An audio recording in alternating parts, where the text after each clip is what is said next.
नमस्कार। आधुनिक कविता का विकास के अंतर्गत हमने भारतेंदु युग, द्विवेदी युग, छायावाद और फिर प्रगतिवाद की विशेषताएं और प्रमुख कवियों को देखा। आज हम बात करने जा रहे हैं प्रयोगवाद की। आधुनिक कविता का विकास में प्रयोगवाद की जो समय सीमा है वो है सन 1943 से लेकर के 1954 तक की। सन 1943 से लेकर के सन है ईस्वी सन। तो सन 1943 से लेकर के 1954 तक की जो समय सीमा है वो प्रयोगवाद की मानी जाती है। अब सबसे पहले हम विचार कर लेते हैं समय सीमा पर ही कि समय सीमा जो है हम 1943 से इसका आरंभ क्यों मानते हैं। सन 1943 से इसका आरंभ क्यों मानते हैं, तो इसके पीछे कारण ये है कि अगे सच्चिदानंद हीरानंद वात्स्यायन अगे जी ने 1943 में तार सप्तक नाम से एक पत्रिका का प्रकाशन किया, उसका संपादन करके उसे निकाला। और इस पत्रिका में जो कवि थे 7 कवि इन्होंने लिए, और ये 7 कवि जो हैं उस समय किसी भी एक विचारधारा से, किसी एक वाद से बंध करके नहीं लिख रहे थे। तो ये तार सप्तक का प्रकाशन जब हुआ 1943 में, तो उसके साथ ही नई भावभूमि जो है वो कविता में दिखाई देने लगी और कविता में प्रयोगवाद का आगमन जो है 1943 से माना जाता है। हालांकि तार सप्तक मतलब 7 कवि इसके अंदर है, तो ये तो निकला है 1943 में। इसके बाद भी इन्होंने इसकी एक श्रृंखला निकाली, जैसे दूसरा सप्तक भी इन्होंने निकाला, जो निकाला 1951 में। फिर निकाला तीसरा सप्तक जो था वो था 1959 में। फिर था चौथा सप्तक जो था वो था 1979 में। तो इस तरह से तार सप्तक, दूसरा सप्तक, तीसरा सप्तक और चौथा सप्तक। पहली बात तो आपको ये चारों सप्तक कब कब निकले ये याद रखना है। और दूसरा जो चीज आपको याद रखनी है वो ये कि जो पहला है उसका नाम तार सप्तक है, पहला सप्तक नहीं है। क्योंकि परीक्षा में आरपीएससी की परीक्षा में या नेट की परीक्षा में बहुत बार जो है भ्रमित करने के लिए ये ऑप्शन में जो विकल्प दिए होते हैं उसमें डाल दिया जाता है कि पहला सप्तक। तो पहला सप्तक नाम से कोई प्रकाशन नहीं है, तार सप्तक के नाम से है जो पहला है। फिर उसके बाद दूसरा सप्तक है, फिर तीसरा सप्तक है और फिर चौथा सप्तक है। और ज्यादातर देखा गया है परीक्षा में ये प्रश्न पूछा जाता है कि निम्न में से कौन सा कवि तार सप्तक का नहीं है। तो उसमें हम देखते हैं कि क्योंकि ये सप्तक है, सारे सप्तक में तो 7 कवि, तो सब में 7 कवि हैं अलग अलग। इसमें 7 हैं, फिर इसमें 7 हैं, इसमें भी 7 हैं और इसमें भी 7 है। और हर सप्तक में अलग 7 कवि हैं, उनमें जो है पुनरावृत्ति नहीं हुई है कवियों की। तो पूछा जाता है कि निम्न में से तार सप्तक का कवि कौन है या कौन नहीं है। तो ज्यादातर क्या होता है, हमें लगता है कि सारे सप्तक हैं, क्योंकि जो विकल्प दिए गए होते हैं उनमें से इन 28 कवियों में से ही किसी 4 के नाम होते हैं।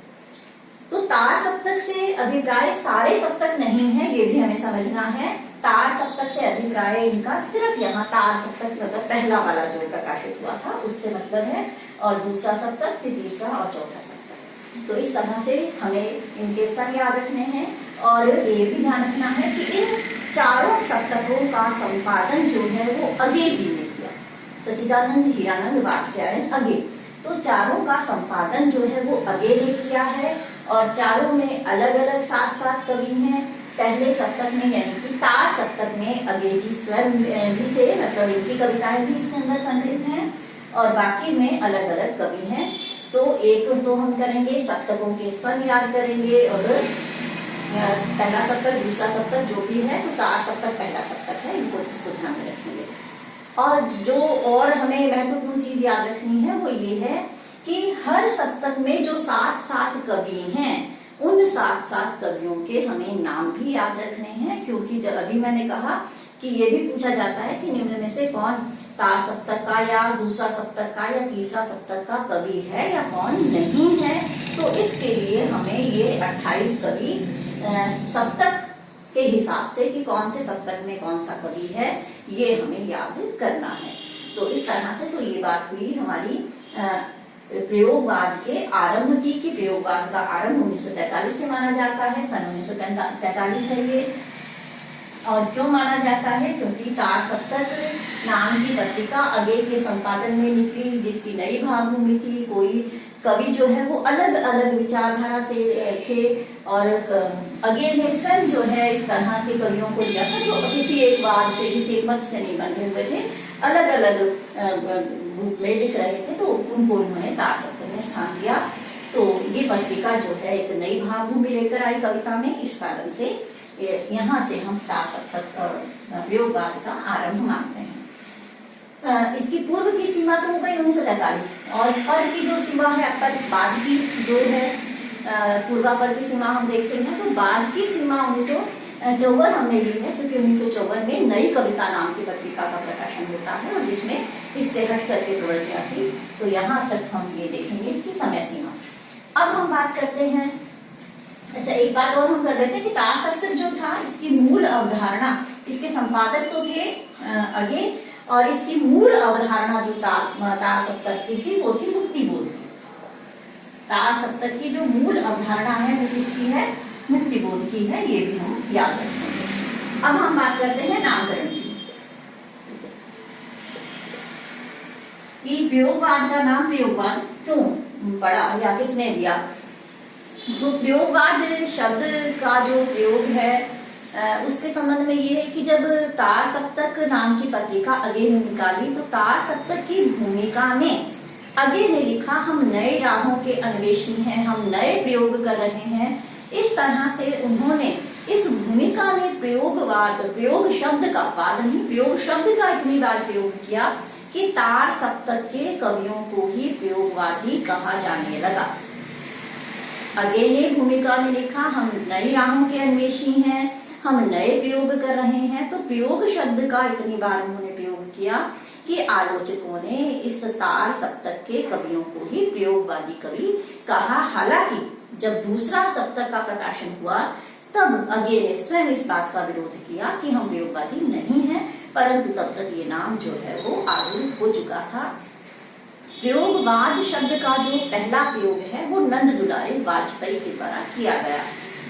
इसके अलावा नंद दुलारे वाजपेयी का एक और कथन जो है वो प्रसिद्ध है प्रयोगवाद के संबंध में, कि प्रयोगवाद बैठे ठाले का धंधा है। नंद दुलारे वाजपेयी ने, जो तार सप्तक के कवि थे, इन्होंने जो कविताएं लिखी थी उसके संबंध में उनका वक्तव्य था कि प्रयोगवाद जो है वो बैठे ठाले कवियों का धंधा है, बैठे ठाले लोगों का काम कह दिया उन्होंने। तो इस तरह से प्रयोगवाद जो शब्द है वो नंद दुलारे वाजपेयी के द्वारा दिया गया है। क्यों दिया गया है? क्योंकि प्रयोग शब्द जो है तार सप्तक की भूमिका में प्रयोग शब्द के प्रयोग के कारण इसे प्रयोगवादी ग्रंथ जो है वो कह दिया गया। तो इस प्रकार से समय सीमा और फिर बात हो गई नामकरण की और तार सप्तक की। तार सप्तक के कवियों के बारे में हम करेंगे, लेकिन उसके लिए हम अलग एक क्लास में बात करेंगे। अभी हम सिर्फ प्रयोगवाद की बात करेंगे। प्रयोगवाद की एक और विशेषता जो मुख्य है या प्रभाव कह लें, या हम ये कहें कि प्रयोगवाद किस दर्शन से मुख्यतः प्रभावित रहा, कौन सी विचारधारा से प्रभावित रहा। तो प्रयोगवाद एक तरह से, प्रयोगवाद की पृष्ठभूमि जो है वो फ्रायड के मनोविश्लेषणवाद पर आधारित है। फ्रायड के मनोविश्लेषणवाद, फ्रायड के मनोविश्लेषणवाद पर प्रयोगवाद आधारित है। फ्रायड जो है वो एक चिकित्सक थे। उन्होंने ये देखा कि जो रोगी उनके पास आते हैं वो शारीरिक रूप से स्वस्थ हैं, लेकिन फिर भी वो मानते हैं कि वो स्वस्थ नहीं हैं।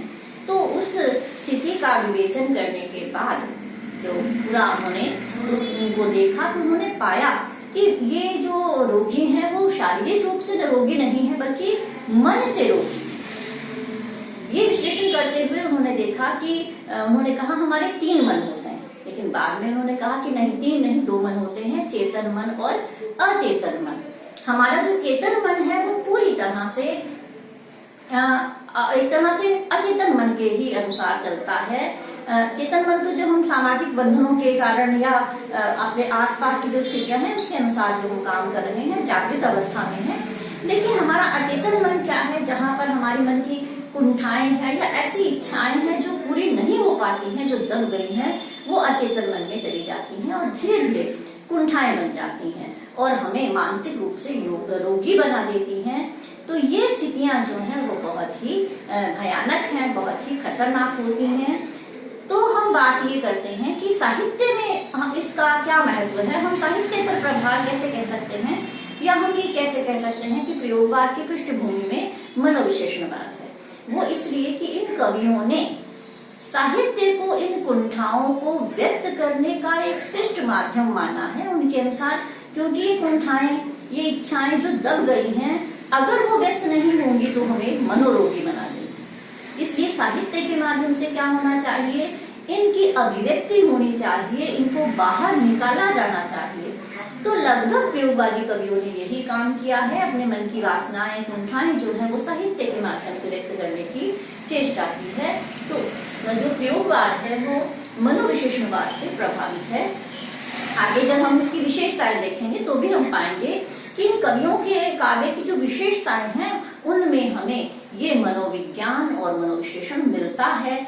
मनोविश्लेषण क्या है, अचेतन मन को खोलने की एक तकनीक है, एक तरीका है जिसके माध्यम से हम अचेतन मन के बारे में जानते हैं, उन कुंठाओं को जानने की कोशिश करते हैं। मनोविज्ञान की अपनी विधि है इसको जानने की, लेकिन साहित्य में इसका चित्रण करके मन की कुंठाओं को अभिव्यक्त करने का एक श्रेष्ठ माध्यम खोजा गया है।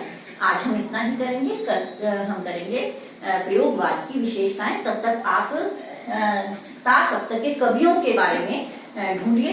अगर आपको मिल जाते हैं तो आप क्लास में बताइएगा, नहीं तो अगले हम विशेषताओं के बाद ता सप्तक का एक व्याख्यान रखेंगे जिसमें हम ता सप्तक के कवियों के बारे में